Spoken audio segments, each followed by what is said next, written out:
Trump finally has his mask off moment, dropping all pretense he's focused on delivering for working Americans with his latest move. And I'm joined by California Governor Gavin Newsom to discuss the Trump shutdown, Attorney General Rob Bonta to discuss how California is fighting back against the deployment of DOJ poll watchers, and ABC News' Jonathan Karl to discuss his behind-the-scenes reporting from Mar-a-Lago. I'm Brian Tyler Cohen, and you're watching No Lie.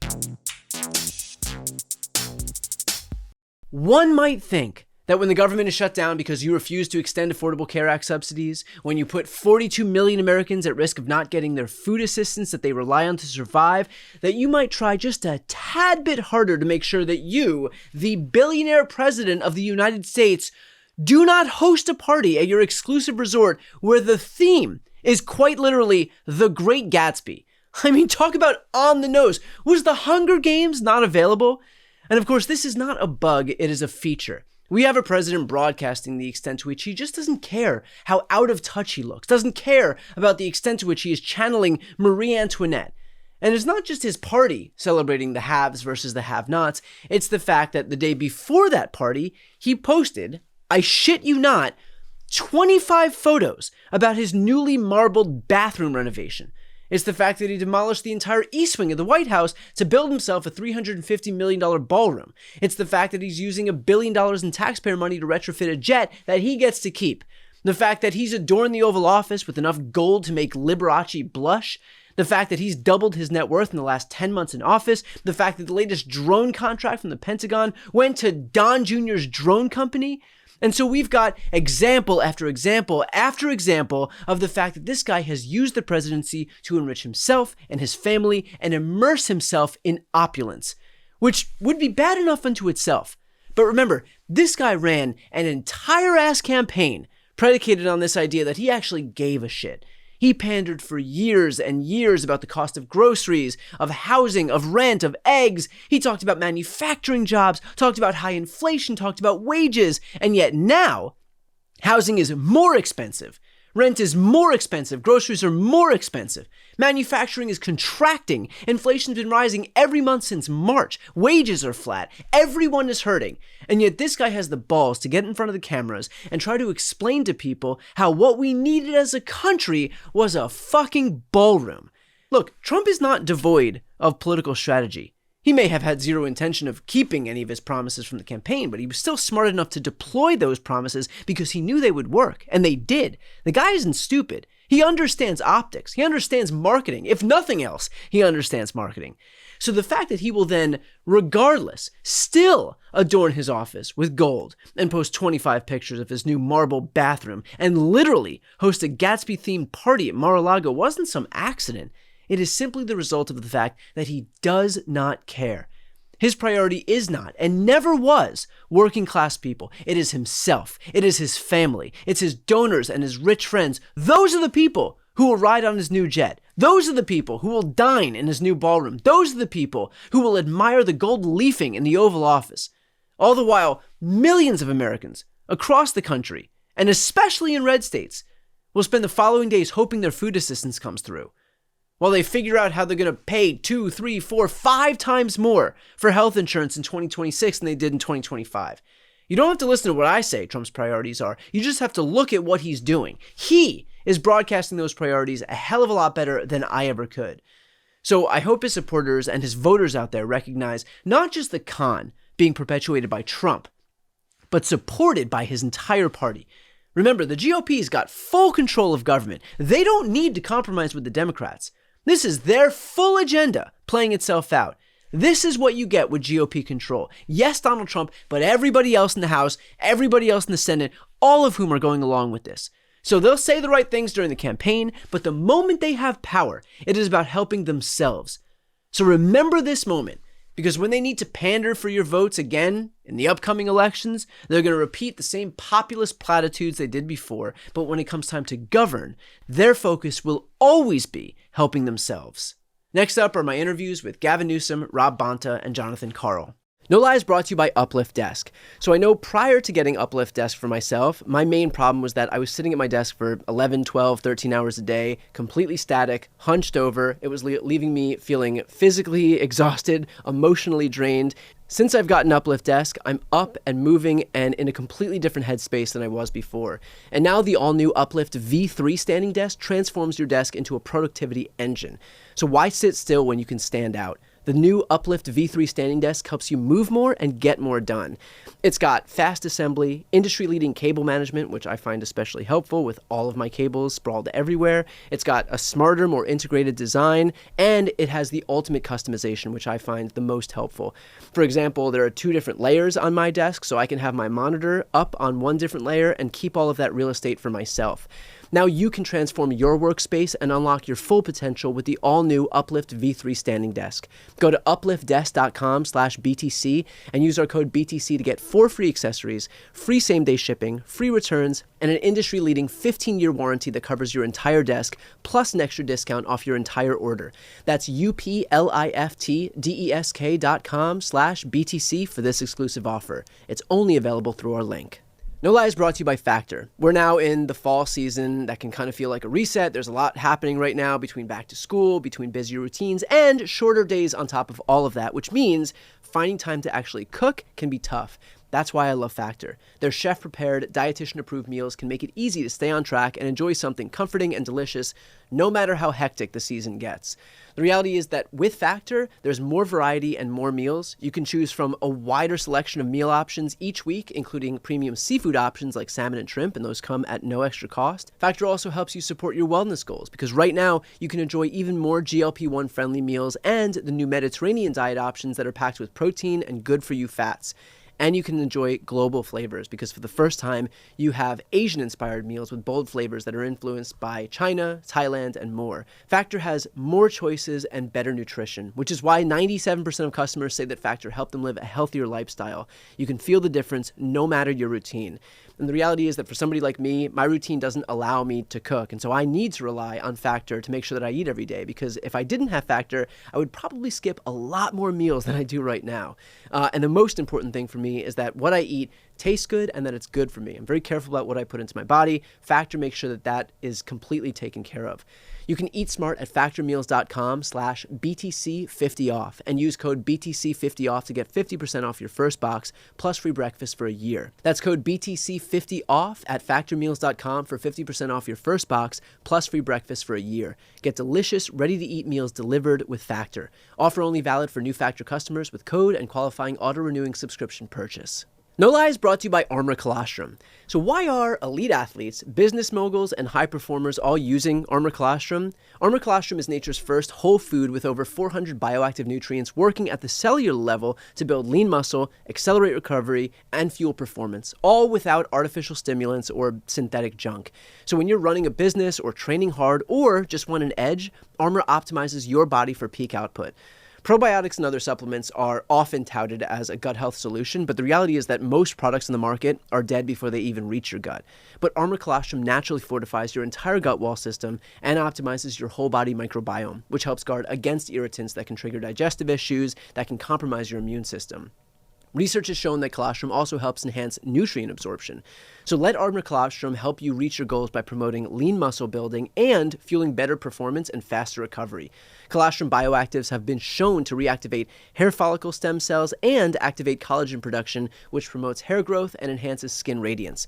We've worked out a special offer just for my audience. Receive 30% off your first subscription order. Go to armor.com/BTC to get 30% off your first subscription order. That's armra.com/BTC. I'm joined now by Governor Newsom. Thanks so much for joining me. It's good to be back with you. So right now we are at the Yes on 50 event, the rally here in California. A couple days from now, we're going to have this big election that we've been waiting for a long time to finally fight fire with fire and neutralize what Republicans are doing in Texas, North Carolina, Missouri, and on and on. On November 5th, the day after this election, what does it look like if we see a blowout victory in California, we see Democratic wins in New Jersey and Virginia, we see a Supreme Court that stays 5-2 in Pennsylvania? That's right. Love that question. It's the right question because it's the one everyone is going to be compelled to answer, including the Republicans. I think it's very interesting. Here we are on a Saturday. at this event. Where's Donald Trump? He's not out here campaigning no on 50. He's not campaigning for Republican candidates in New Jersey and Virginia. No one wants to be associated. No one wants to be seen with him. That's how historically weak Donald Trump is. And I think that will appear in vivid three-dimensional ways on November 5th, to your question. Democratic Party will not only have won those races, but by a margin that also sends a message. And it also, I think, will reinvigorate not just the base, but the leaders in the party, Leader Schumer, Leader Jeffries, in terms of the work they will do to have our backs as it relates to healthcare, food security, and the like. And I think we'll create a pathway, not just to ending the shutdown, but also a pathway to getting Speaker Jeffries back in the speakership or getting to the speakership. So I think it's a big day, big shift in narrative. Democrats not on their heels, on their front toes. You asked the question, where's Donald Trump? And in fact, he's answered that question because he's been posting up a storm about what his priorities are. The latest being remarbling a bathroom in the White House. Yeah. That comes in the aftermath of him renovating this, building this $350 million ballroom, covering the Oval Office in gold leafing, retrofitting a $400 million jet to the tune of $1 billion paid for by American taxpayers. And so what is your response in light of the fact that this is a week where we expect to see tens of millions of Americans lose their food assistance, where tens of millions of Americans are unsure starting January 1st what's going to happen with their health care, whether it's Medicaid, whether it's ACA subsidies, and this guy is just isolated inside of the White House, surrounding himself with more gold, more opulence, and more wealth. Yeah, and or isolated down in Mar-a-Lago where he had a roaring 20s party. Right. Think about that. A roaring 20s, Great Gatsby, Halloween party, where he's posting this literally hours before 42 million people will not have any new money put in their EBD, their debit cards for foods during the holidays, during Thanksgiving, at a time where Halloween candy just cost folks 10.8% more than it did last year. A pound of beef is historically high, coffee's at historic highs. Look, it's vulgar. There's a reason people are putting Marie Antoinette memes up there of Trump. Let him eat cake. Because that's how this feels. Yeah. He's betraying his own voters. And the word betrayal is a word we need to use more often about Donald Trump. He's turned his back on his own voters. Red districts, red and rural counties, red states that disproportionately are the beneficiaries of food stamps, disproportionately are going to be impacted by a doubling and tripling in many cases of health care because of his recklessness and his total disregard for them and his obsession with one person only, himself. In the lead up to this whole fight about whether food assistance would be released to Americans, you have Mike Johnson saying every day that there is nothing we can do. We can't possibly touch this contingency fund because we need to make sure that at some arbitrary point in the future that we have a contingency fund, some other emergency, but not this emergency. So they brought this thing into court. There were two judges, Rhode Island, Massachusetts, both of whom said that you have to release these funds, that this is an emergency just like any other emergency would be. People are going to go hungry right now. And the Trump administration's response to that was to say, we're going to appeal. And so what is your reaction to the fact that even notwithstanding the fact that fighting this battle unto itself is bad enough, when they could have been releasing these funds alone in the contingency fund, but then to go into court and say we're not even going to take yes for an answer, we're not even going to accept the political cover that the judges are giving us, we're going to actually fight this to make sure that these funds don't go out. How do we even unpack that? Everything he said is spot on. And by the way, we were really proud in California to be one of the leads on that lawsuit, and very proud of this judge to state the obvious, who looked at the actual language that said the USDA shall appropriate contingency funds, and that includes, by the way, considerations for exactly what occurred, a government shutdown. That literally on September 30th, the USDA put out a press release saying these funds are available for precisely that use in case there is a government shutdown, only to see that disappear on their website. And now they're trying to erase any consciousness or memory or any sense of decency on behalf of the American people. Look, you'd expect that of Donald Trump. Let's push that aside. But you started that question with Mike Johnson. Right. The most pious man in Washington, D.C. Like that word, pious. It's a good way to describe him.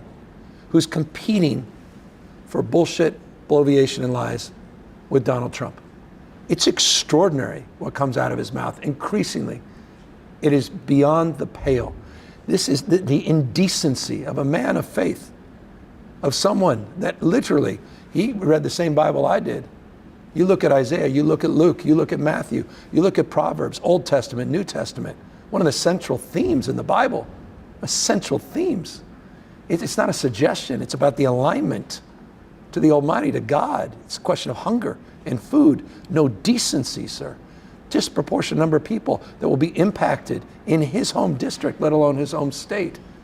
And so look, we can state the obvious, the state of mind of Donald Trump, the derangement that he's going to use hunger, starvation, to put families, children, during the holidays, the absurdity of that as he's celebrating, as you suggest, no longer it's likely to be $350 million monstrosity of 90,000 square foot ballroom where he's demanding $230 million from the American people for some tithing because of his feeling aggrieved about legal affairs in the past, where he's sitting there at Mar-a-Lago around the roaring 20s as we are paying the highest taxes since the 1930s in terms of these tariff taxes. And we just paid more, as I said, for Halloween candy, and we're paying record prices for toys in a matter of weeks for Christmas. So I want to switch gears a little bit. We have heard that the Trump administration is going to send poll monitors from the DOJ into a couple of states, California, New Jersey. As we look toward this process playing itself out, we know why this is going to happen. It's not because the Trump administration thinks in good faith that there's going to be some election irregularities. It's because they want to use this as a pretext to be able to cry fraud. That we've sent our poll monitors in there, and what do you know? We found fraud. Yeah. And so, knowing that this is going to happen, knowing that this is the basis for them to send in these poll monitors in the first place, what's your plan not to rebut, but to pre-but what's happening at the hands of the DOJ? So, two things. Everything about that question is important, and I hope everybody heard what you just said. The pretext to accuse fraud, that is a preview, what you described of 2026 in the midterm elections. Wake up, everybody. That is a preview of 2026. But here's what we've done. You may recall a week or so ago, I asked people to no longer send money in for Proposition 50. I did that a few days later than I otherwise would for one reason, that we raised a little bit more money to then make sure that we have a legal defense team, that we have a rapid response team, that we're monitoring the monitors. We're going to flood the zone in the 5 counties where he's sending the DOJ to monitor their activities, to call all this out in real time. So we're going to pre-butt the frame. We're going to in real time call this out. And soon as they start to move to create some doubt around the election results, we're going to flood the zones with voices, law, and reason. And that is exactly, I think, the approach we need to take all across this country. Next year, Democrats all across this country, I think, are going to have to take a similar approach. One last question here, and that is that throughout this whole process, I've watched as you've been especially aggressive in terms of fighting on this Prop 50 front. And there were a few folks who came out and who said we wanted to practice good governance, and you've been really effective at swatting that down and showing why this is not about good governance. This is about fighting fire with fire and preserving our democracy. We have seen that California was the first state to move. We now seen some action in Virginia. Yeah.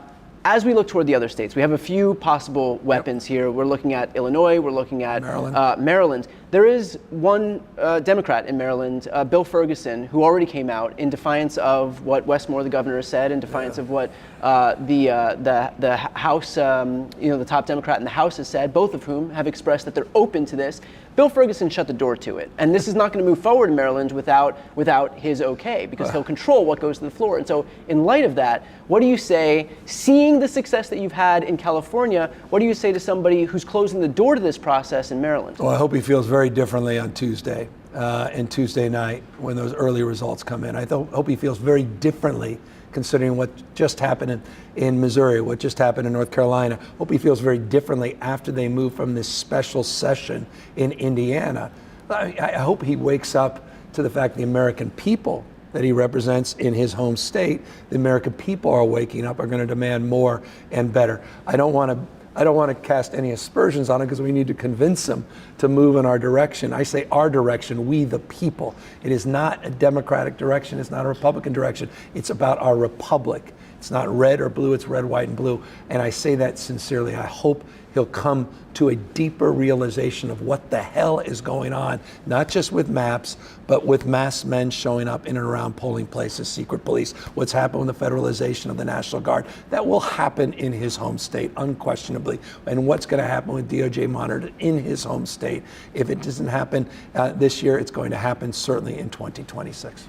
An actual last question here, and I have to ask this because we're in Los Angeles right now, and this question isn't the same gravity as all of the other questions we've been speaking about, but it's important for the city that we're in here. First of all, a big thank you for your work in terms of increasing the tax credit that the film industry has gotten here in California. Yeah. Now I'm going to be a real big pain in the ass and say that as we look toward what will, if I'm not mistaken, be your last budget next year. You want more? I want an uncapped tax credit. So what's your openness to uncapping good. the tax Look at your credit? work, man. We just doubled it. It just went into effect a few weeks ago. And I doubled it. I sat $7.5 billion. And I sat here and said how great it was. Now it's time to look forward. I appreciate your advocacy. By the way, that is something that was considered last year, but under the circumstances, we had to temper, and I was otherwise going to lose the ability to double it from 350 to over 750,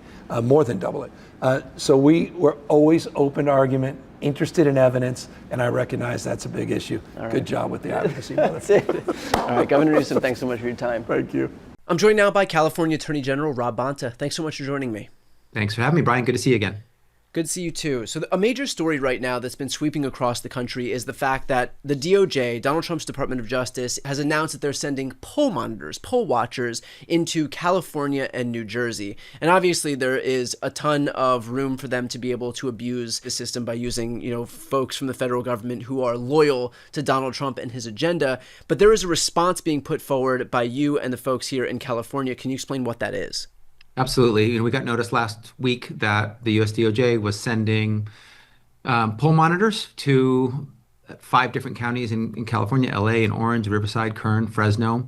And in normal times, this is something that the US DOJ does do when there's a history of violations and a sincere and good faith effort and desire to protect the rights of voters. But these are not normal times. And this has been a historic presidency, historically unlawful, historically unconstitutional, historically undemocratic, and historically un-American. And so trust is earned. It's not just given. And what they have done when it comes to voting rights in the last 10 months is attack them and with an executive order that tries to undermine the right to vote when it comes to vote by mail, or trying to attack vote by mail generally. That's something that Trump has said. He posted, 2 days ago that we need to watch the outcome of this election on Prop 50 in California, and he continues to maintain that he won the 2020 election, which obviously he did not, and there's no data or evidence to show it. So what we're doing is we're going to make sure that there are eyeballs in the room, that there are observers observing the monitors, to make sure that they do what they are lawfully allowed to do and nothing more, and that they don't violate the rules that govern them, the law, that they don't interfere with the election process. They may observe, as may others. And just to level set, there are many people who observe. There are members of the Republican Party, members of the Democratic Party. There are members of the Secretary of State's office, my office, the Registrar of Voters office, members of the public, nonprofits, like good government groups, like League of Women Voters. Transparency is good. And we have nothing to hide. We are transparent, and when anyone looks at our elections process, they'll see that our elections are safe, secure, accurate, reliable. So normally, this type of action is not particularly noteworthy, but it is when it's a state election only. One thing on the ballot seems to be targeting of California once again. And I don't believe, unfortunately, that there's a sincere effort to protect the rights of voters. It seems like a precursor of more to come, including next year when the very important midterms are on the ballot. And we'll talk about that in just a moment. But I want to ask, who specifically are the California-based poll monitors that are being sent in, and will they have the same access as the DOJ officials will? Yes, there's a general set of observer rights that apply to anyone, members of the public, members of the US DOJ, members of California DOJ, Secretary of State, Registrar of Voters. So the state-based ones, the non-US DOJ observers, will be from my office, from the Secretary of State's office, also potentially from the Registrar of Voters in each county. Okay. Now, in terms of the White House's justification for doing this, what are we looking at here? Do you think that there is a clear reason that they're sending these folks in to states that have blue governors, for example? I mean, they're not sending any poll monitors into Virginia. And so do you think that the only reason that they're choosing New Jersey and California is because there are enough Democratic officials in place that they can then use that as a pretext to be able to say, look, the Democrats are in control here. There was a rigged election. We've got folks who are monitoring this. They found all these discrepancies, all this nefarious behavior, and it's Democrats from top to bottom. The facts don't lie on this, and I wish the answer were different, but the Trump administration has been targeting blue states because they're blue cities because they're blue, deploying National Guard to blue cities and blue cities only in the biggest blue states. And that's by design. And he's clear about it. He's going after radical leftists and the Democrats. And so it is definitely a targeting of Democrats. And it's unfortunate that they're doing that, but that's clearly what their MO has been. And I do fear that there will be some invented or manufactured crisis that they create, something they say they observe that's problematic, which they try to rely on later next year, where they say requires more poll watchers at the polling stations, maybe even National Guard or others. So I don't put it past this administration, unfortunately, based on their past conduct. And that's exactly what I wanted to get into. Let's say, for example, that they send poll monitors in now, and those poll monitors, who of course are going to be answerable to Trump, and I can only imagine the type of people that Trump is going to be willing to deploy. And let's say that those people are going to validate Trump's most egregious lies as it relates to any inevitable whining about non-existent election fraud or election rigging. How could that manifest itself in 2026? If he's given himself some thin pretext, some thin justification to think that it's okay to take extraordinary measures because he's told himself that there's some fraudulent activity going on, what could that look like? What's the worst case scenario in terms of how he could use that as a basis to do, whatever he wants in an unhinged manner in 2026 or 2028? Yeah, and I just want to be clear here that there's no evidence at all in California that there's any widespread voter fraud or anything problematic. So the idea of the US DOJ monitors coming in seems pretextual, and they were requested to come in at the request of the Republican Party. So the Republican Party sent a letter to US DOJ, and US DOJ jumped at the opportunity to respond to the Republican Party and come into the biggest blue state in the nation. But what we could see down the road is an escalation. This is a down payment, a precursor of more to come, potentially, hopefully not.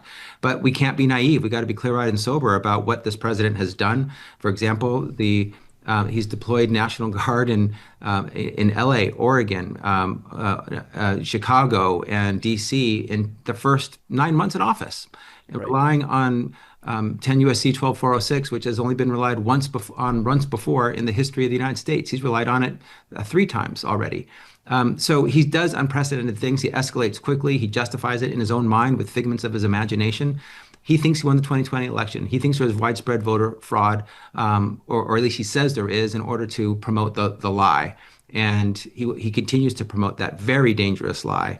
And I think he will, as he does with the National Guard, he lies about the facts in order to justify the action. So I think he'll lie about the facts here again, lie that there is some sort of voter fraud and that he needs to, bring in forces or people or resources into California to ensure that there is integrity in the voting process and that the elections are accurate and reliable. So, having seen him operate before, I don't wish this to happen. I hope it doesn't. But we have to be clear-eyed and sober about how this man thinks and how he acts, the big lies that he promotes when he promotes them. He's doing it to justify action.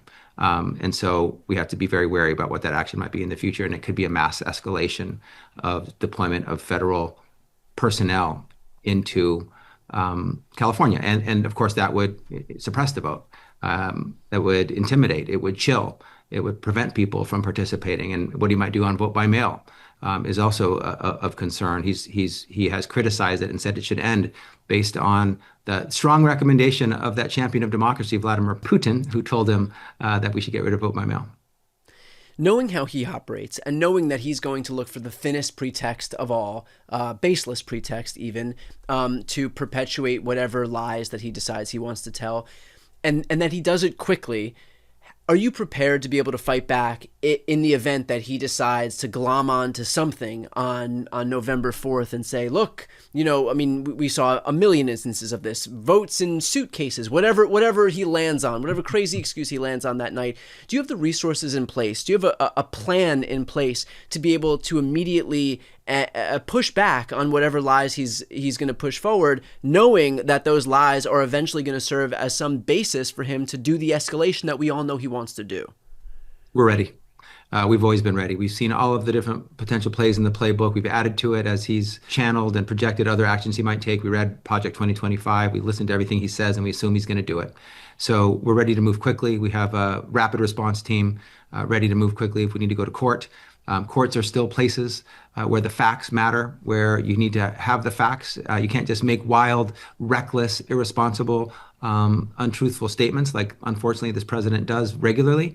And courts are places where a judge will look at the actual facts and the claims of the president and conclude that the president's version of the facts is untethered from the actual facts, which is what Judge Immergut in the District of Oregon said about Oregon's state of affairs on the ground when the president was saying it's war ravaged and war torn. She said that was untethered from the facts. So we have a plan. We're prepared to go in to block any attempts by the president or his administration to interfere with the reliable, safe, and secure elections here in the state of California.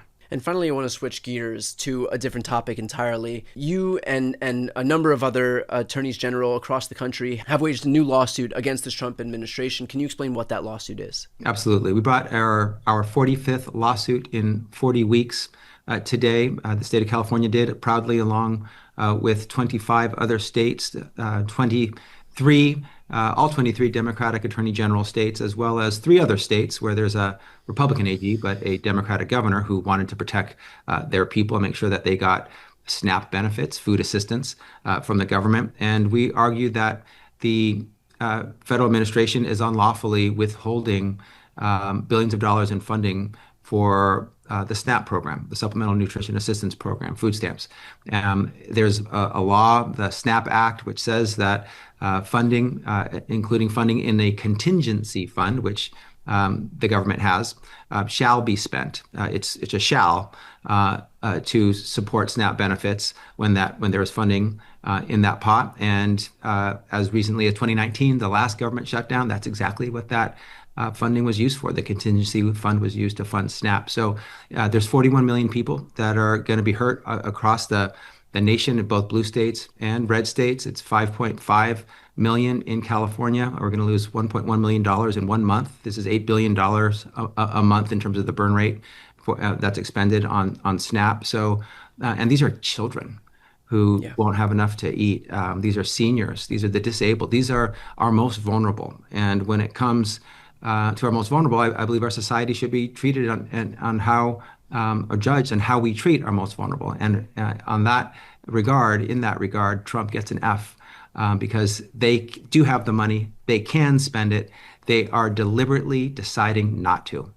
So that they can blame the Democrats. They're trying to use it as a cudgel and a bludgeon in the negotiations over the government shutdown.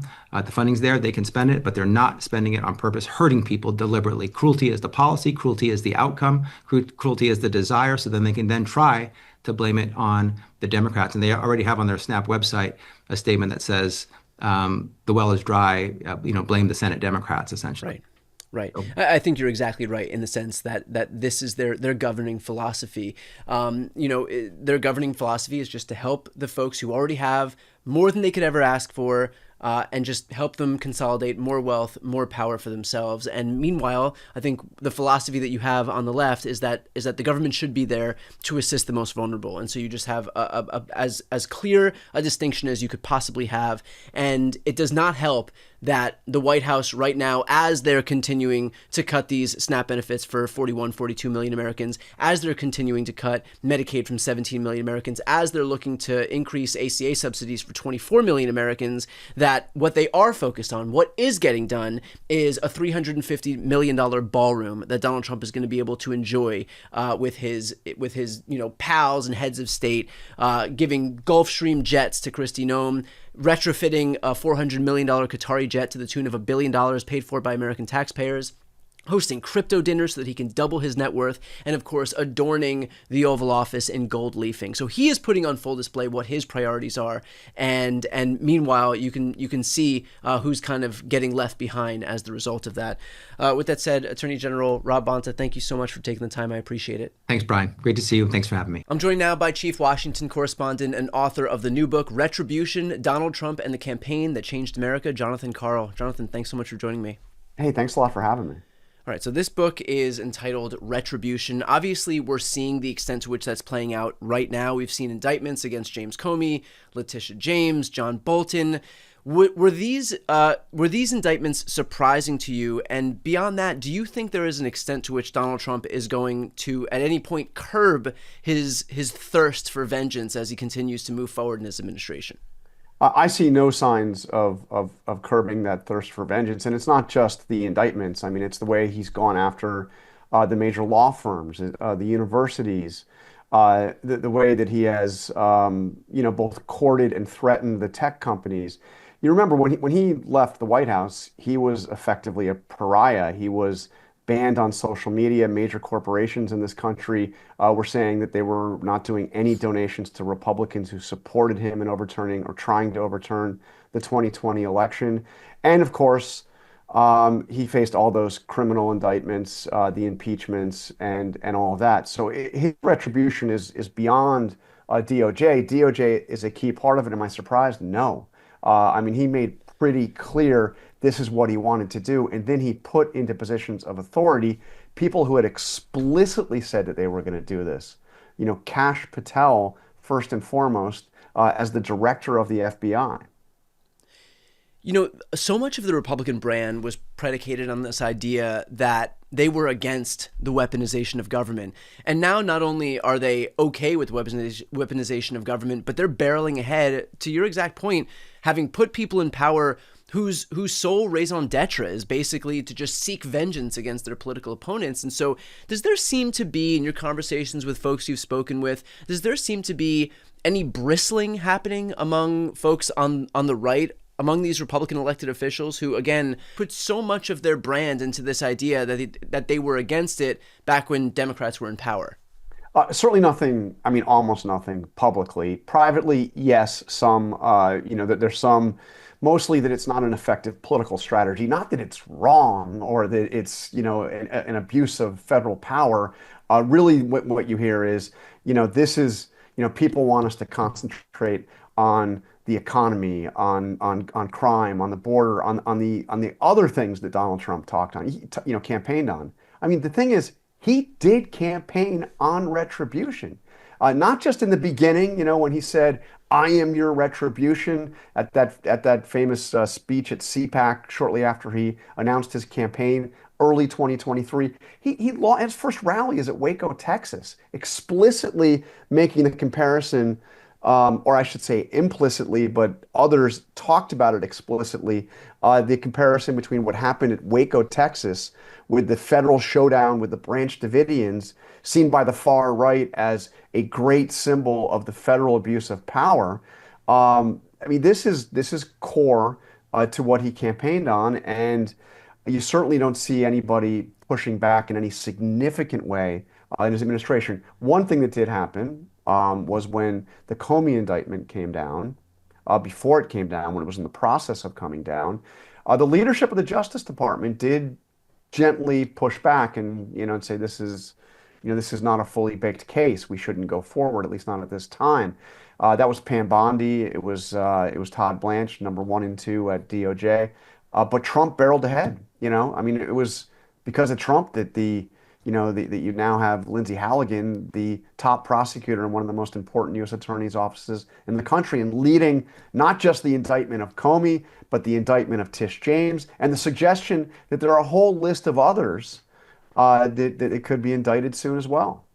Well, isn't this kind of a leopards eating faces party type situation? Because the irony of all of this is that the reason that there won't be any pushback, or any vocal pushback at least, is because those very people who are enabling this retribution tour right now know that if they do speak out, that they'll be on the receiving end of it. Yeah, I mean, because you raise a very important point, which is that the retribution, which right now we see, aimed at Tish James, also Comey. Comey, let's not forget, is a Republican, or always was a Republican, served Right. Republican administrations, also worked in Democratic administrations, but he is a lifelong, or was a lifelong Republican, but very high on the list of enemies for Donald Trump, and explicitly placed out by Kash Patel famously in his book, are Republicans. I mean, one person that Steve Bannon has suggested recently should also be indicted is Bill Barr. Donald Trump's That former that crunchy Attorney liberal General. Bill Barr. Yeah, I mean, first of all, there's nobody that Democrats hated more than Bill Barr, for God's sake. Yeah. And then he but did, I mean, look, he committed the cardinal sin of saying that Donald Trump's stolen election claims during the 2020 election were bullshit. he did the cardinal sin of telling the truth about the 2020 election, and doing so without any hedging whatsoever. And that's why they want to actually, indict him. Well, you had spoken about a number of officials in the book who were instrumental in kind of playing a key role amid the infighting as Trump built out his administration from Mar-a-Lago. Can you talk about the role that Steve Bannon, Kevin McCarthy, and Pete Hegseth played? Yeah, I mean, I tried to really get the behind the scenes version of what was actually going on after Trump re-won the White House and began the transition, mostly headquartered out of Mar-a-Lago, which, by the way, is not a very big place. It's a private club.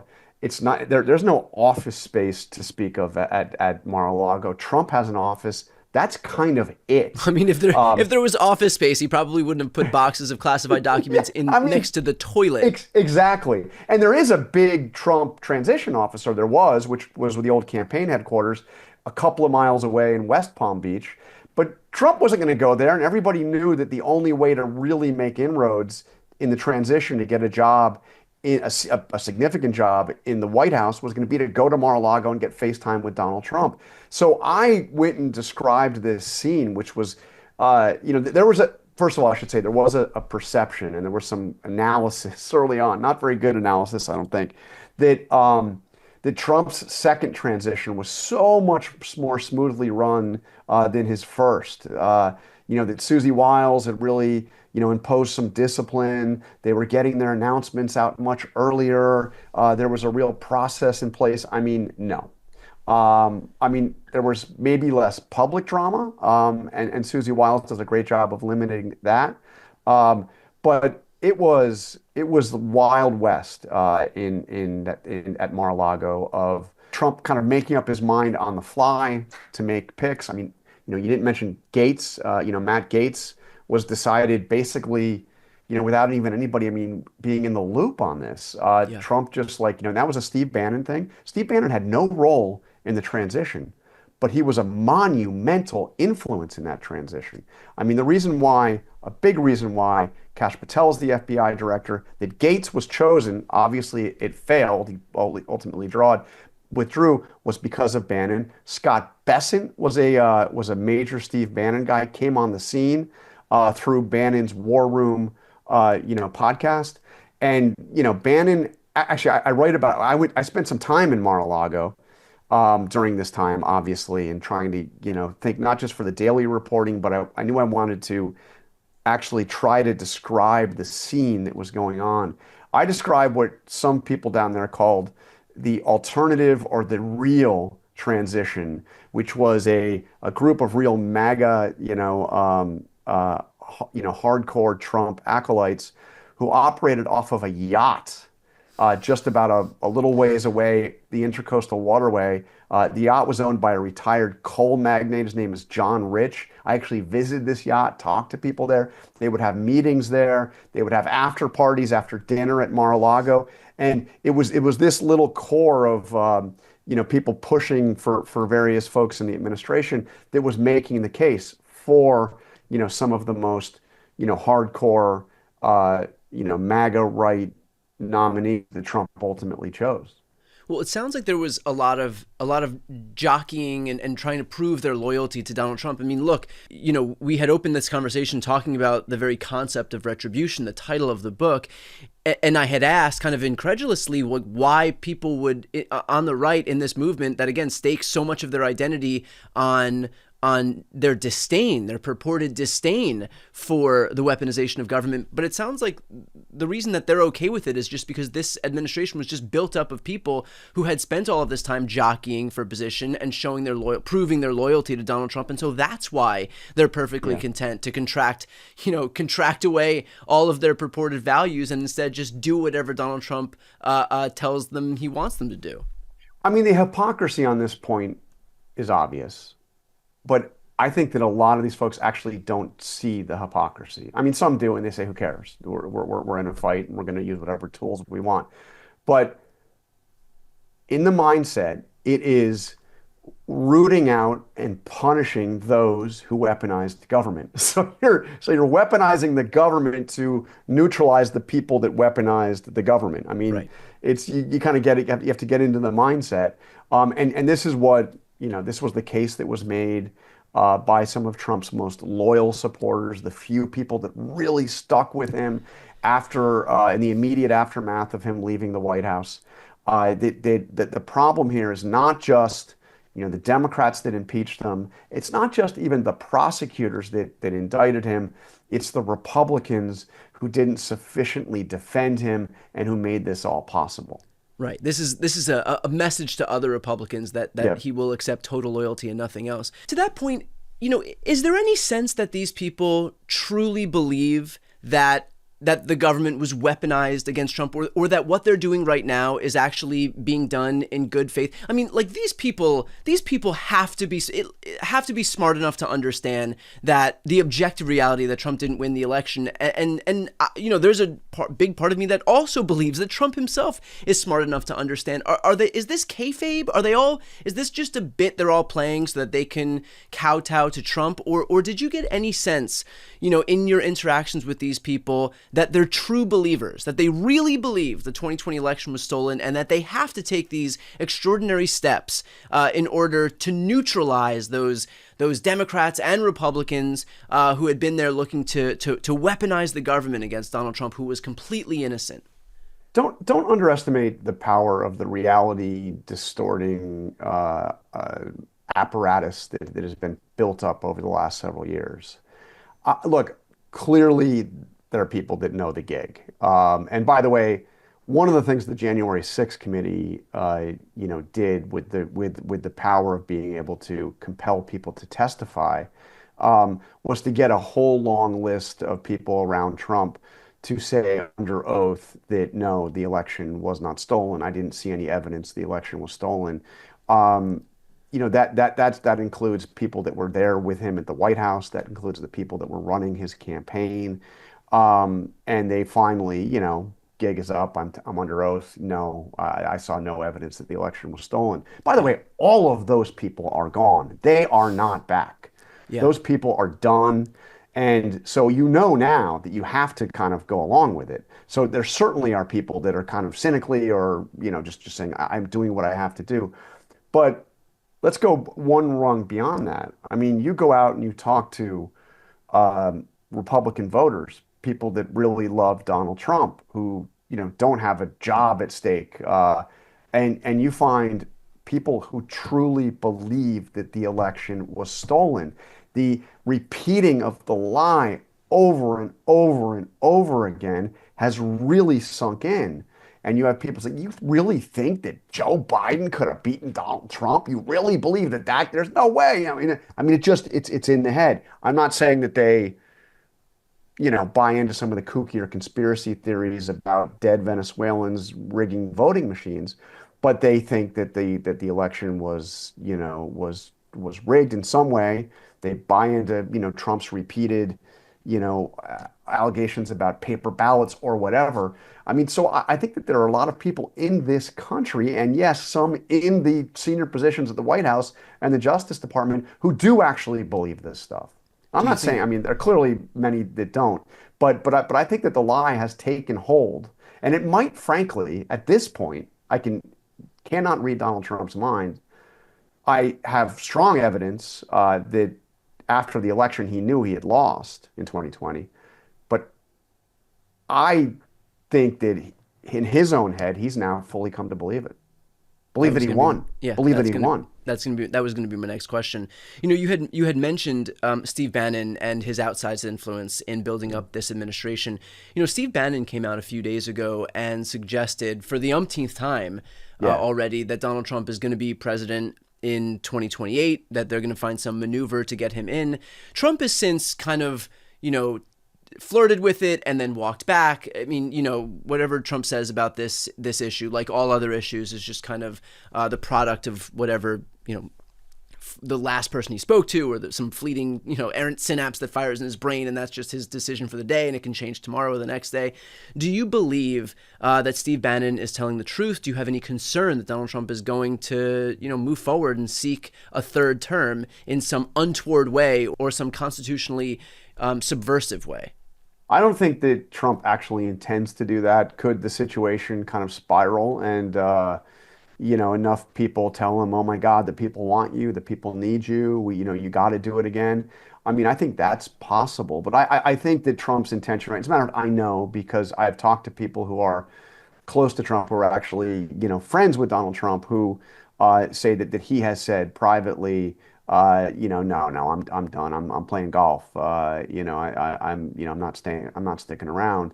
But I mean, Bannon's out there beating the drums on that. I think, by the way, that one of the reasons why Steve Bannon is saying that is not necessarily that he actually wants Trump to run for a third term, but he does not want JD Vance to get a head start at all. And a lot of this is public. He does not get along with JD Vance. So he wants to make it very difficult, if not impossible, for JD Vance to at some point step forward and saying, I'm starting my exploratory committee to run for president in Right, 2028. because if there's this general sense that Trump may still be the guy, that effectively freezes the field. Yeah, it's betrayal. If Trump hasn't, explicitly ruled it out and said, I'm retiring, and you're saying you're going to run, what? You're going to run? I mean, if he run, what are you saying? So yes, it freezes the field. And by the way, if you've noticed, maybe you haven't, because you have to really kind of burrow in, and I spend a lot of time burrowing into these places. But the other thing that Bannon has been doing lately is he's been increasingly critical of Marco Rubio, somebody who he had come to accept as a fellow populist, despite his history as a neoconservative and his advocacy of immigration amnesty and all those things that he did earlier in his Senate career. But Bannon now has become increasingly critical of Marco Rubio over what is happening in Venezuela. Bannon, as a America first, meaning essentially an isolationist foreign policy, is horrified to see a military buildup around Venezuela.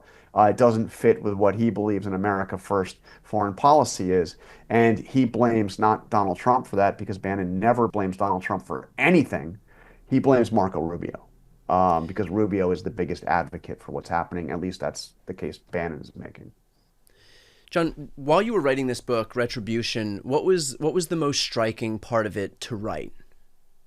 Well, it was a couple of things. One was certainly that whole scene around the transition, and I found out, as you'll see, there's some pretty wild reporting about what was going on and the jockeying to put together the Trump cabinet. But the other thing is the actual Trump-Biden relationship, because I spent a great deal of time dissecting and reporting on the half dozen or so times that Donald Trump and Joe Biden actually interacted in privately. The first one privately after the shooting in Butler. The First time was that day.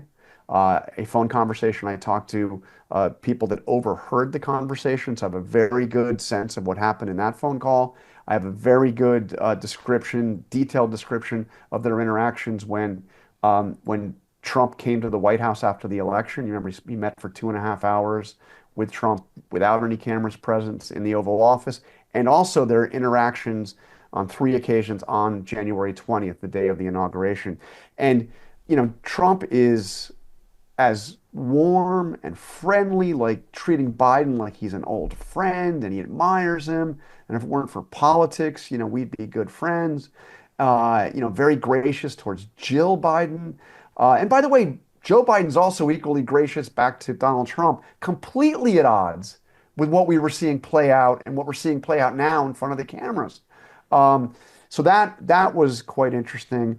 Also the interaction of Nancy Pelosi and Barack Obama as they were trying to find a way to deal with the fact that they and so many other Democrats believed that Biden just had to get out of the race.